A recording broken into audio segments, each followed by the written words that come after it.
Ladies and gentlemen, welcome to once more another very exciting edition of Dr. IMG. I am happy to be your host today, and today we will be talking on something really very important in terms of your travel to Canada. But before we go nitty gritty, I'd like on you to hit the subscribe button, destroy it if you can, share and like this video, send your comments in the description, and we will get back to you in a very short notice. In today's video, we have some updates regarding Canada's visitor's visa. It's really exciting news, and the breaking news is that you can be able to get this visa in as short as 39 days. I will be breaking down, giving you tangible examples and things that you're supposed to do in the series of this video. Please feel free to listen right up till the end. So there's been some recent updates with Immigration Canada, with IRCC, and they have decided to streamline certain processes.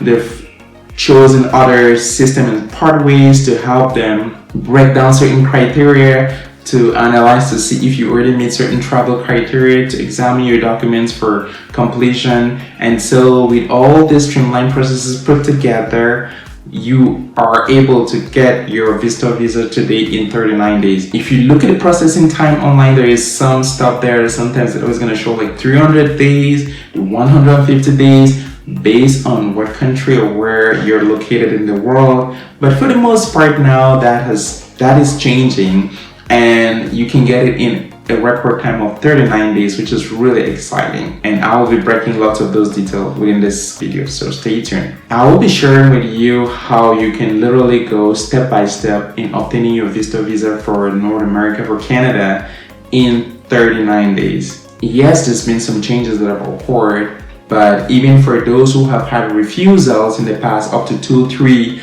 I can be able to help you. And through this video, if you follow step by step, you'll be able to overcome the rejects that you've had in the past, and you'll be able to get your visa in as short as 39 days. And once you coming here is really important, because you build a connection, you get to meet people face to face, you chat with them, they build that trust and confidence in you, and they're able to recommend you, they're able to support you, they're able to say for sure, yeah, we know this person and we are willing to put in everything to support his application, maybe for permanent resident or for an open work permit. This is really important. So coming here as a visitor, either to visit your family, opens you the room for several conventions to meet people and just discuss your goals with them, like-minded people in places you've always admired and aspired to be there. If you're listening to us from wherever part of the world and you want to be here, please listen and watch right up till the end.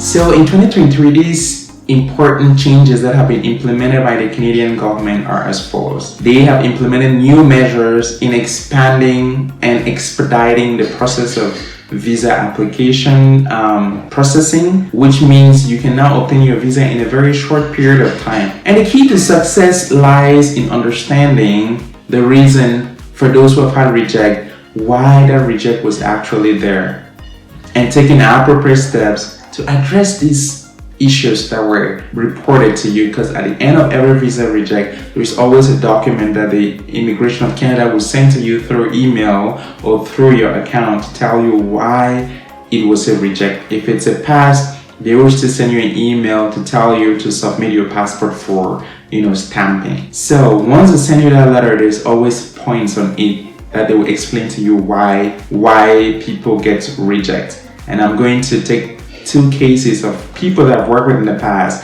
or that I've supported in the past, who had 3 rejects. One time, one of my friends from India, and one other one from Nigeria. In this segment, I'll provide you with real examples of individuals who successfully obtained their Canada visitor visa after facing refusal twice and thrice. By leaving their experience with you, you get motivated, and this can increase your chances of preparing a good package for submission to IRCC and getting your visa approved. So the first example was a friend. She's called Sarah, and she's a businesswoman from India, and she had faced 2 rejects in the past due to insufficient documentation. On that letter, you just see, well, rejected because of insufficient documentation, and they'll give you a robotic statement. You have to understand what insufficient documentation means. Sarah, however, decided to reapply, and she sought advice, and then we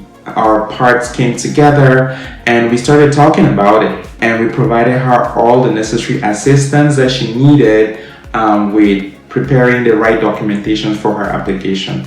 After providing a comprehensive travel itinerary, bank statements, and a strong motivation or an invitation letter that we personally from the team added, Sarah was able to address the concerns of the immigration officers, and she was actually approved of her visitor visa here, and she got 5 years, and the visa was fast-tracked in 39 days. This is something that just happened a couple of months ago. It's not been long, so it could be you. And having a visitor visa is really important because you come here with a visitor visa, you're able to network. So she was trying to build a brand, and she came here and we're able to link her up with people who are like-minded like her and people who had succeeded in her field. She was able to really talk, and that led to her signing a partnership and agreement with them, and now she does back and forth, and she's growing her business very steadily, and she's happy and we're happy, and we've stayed close together since that time. And the second case is that of John.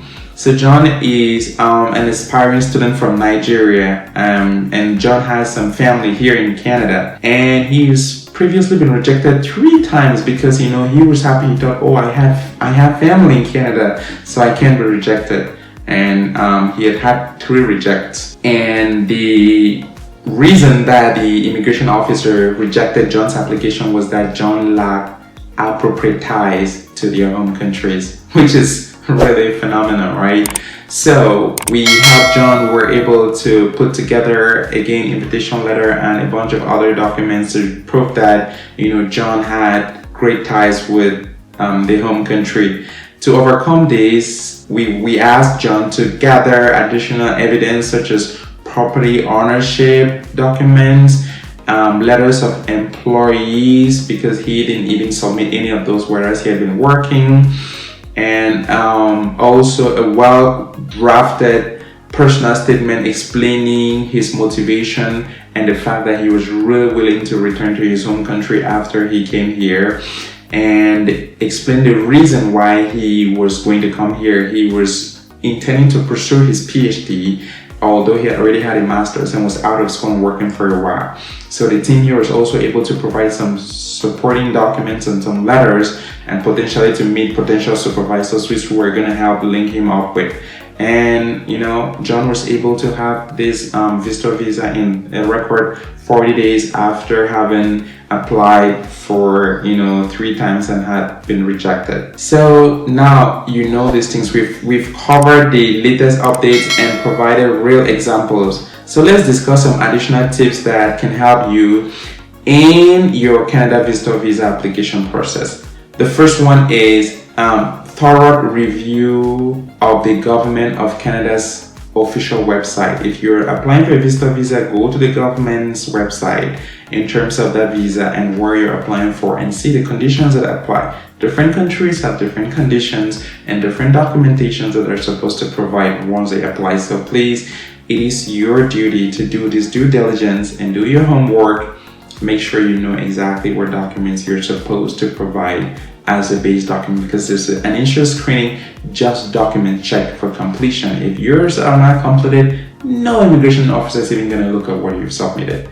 It's going to be outrightly rejected. The next one, number 2, is to seek professional assistance from maybe immigration officers, immigration lawyers. I want to put a disclaimer out there that I'm not an immigration officer nor a lawyer. I am just a good friend out there who is trying to help healthcare professionals around the world.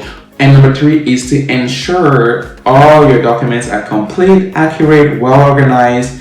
Avoid any discrepancies in your documents or any missing documents. Avoid discrepancies in the dates. If you put a date that I stopped work and then after I started another work, those dates should coincide. These things are machine controlled sometimes, and machines get it accurate. We all feel this information online. It's scanned, it's put in there. If you put dates that are discrepant or that are conflicting, it's gonna pick it out. I'm not lying, it's gonna pick it out. You don't want to be in that situation, so make sure you correct everything. Be consistent, be sure of what you're saying right up till the end. Address any previous refusals. If you've had any rejects in the past, you want to address that. If they told you that you don't have enough ties with your home countries, make sure you provide enough documentation showing you have ties with your home countries, like land titles, official job ownership. Maybe you have children, maybe you have assets, you have jobs, you have real estate, you have companies, you have anything that you have that shows that you have ties and strong ties to your home countries. That is going to be contributory. Just document it and make sure you have